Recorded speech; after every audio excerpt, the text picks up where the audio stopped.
Yaorana et bienvenue sur Jurismana. Aujourd'hui nous abordons rapidement l'Office de secours et des travaux pour les réfugiés de Palestine dans le Proche-Orient, plus connu sous le nom de UNRWA, United Nations Relief and Works Agency for Palestine Refugees in the Near East.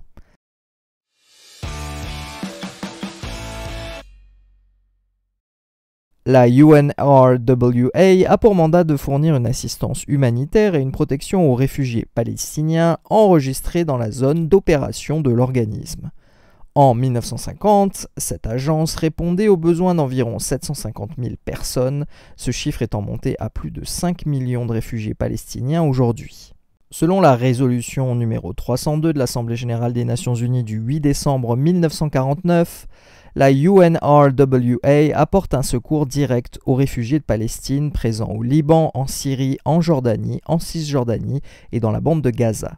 Selon les instructions d'éligibilité et d'enregistrement adoptées par cet organisme en 2009, ces prestations sont délivrées aux personnes enregistrées auprès de cet organisme qui résidaient dans les territoires désignés entre le 1er juin 1946 et le 15 mai 1948 et qui ont perdu leur logement et leurs moyens de subsistance en raison du conflit de 1948. Ce droit s'étend à leurs descendants et aux personnes qui en font la demande et n'ayant pas fait l'objet d'un enregistrement par la UNRWA. La protection reconnue équivaut aux droits garantis aux apatrides par la Convention de New York du 28 septembre 1954, en particulier la protection juridique qu'un État doit par principe accorder à ses ressortissants. Et si vous aimez ce contenu, n'hésitez pas à vous abonner, à aimer la vidéo, à la partager et à la commenter. Marururua.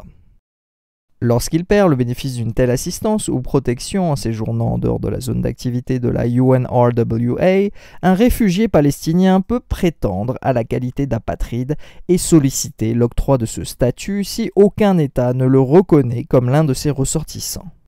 En France, le principe avait été admis en 2006 par le Conseil d'État. Une affaire jugée par l'Assemblée du Conseil d'État le 24 décembre 2019 confirme cette orientation. L'admission au statut d'apatride peut tout d'abord naître d'une menace grave pour la sécurité d'un réfugié palestinien qui doit quitter la zone d'intervention de l'organisme. Une menace de cette nature, apparue après le départ de l'intéressé, justifie également l'admission au statut d'apatride. Un troisième cas concerne l'hypothèse où, pour des motifs indépendants de la volonté du réfugié palestinien et sans menace pour sa sécurité, la personne est dans l'impossibilité de regagner l'État ou le territoire de résidence habituelle.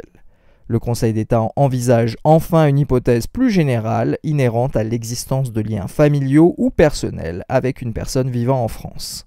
Du fait que quelques membres du personnel de la UNRWA sont accusés d'avoir participé à l'attaque du 7 octobre 2023 sur le territoire israélien, en 2024, le Parlement israélien a adopté plusieurs lois interdisant l'activité de cet organisme dans l'État d'Israël. Et voilà, nous en avons terminé avec cette très rapide vidéo sur l'Office de secours et des travaux pour les réfugiés de Palestine dans le Proche-Orient. Merci à tous et à très bientôt sur Jurismana. Parheyane.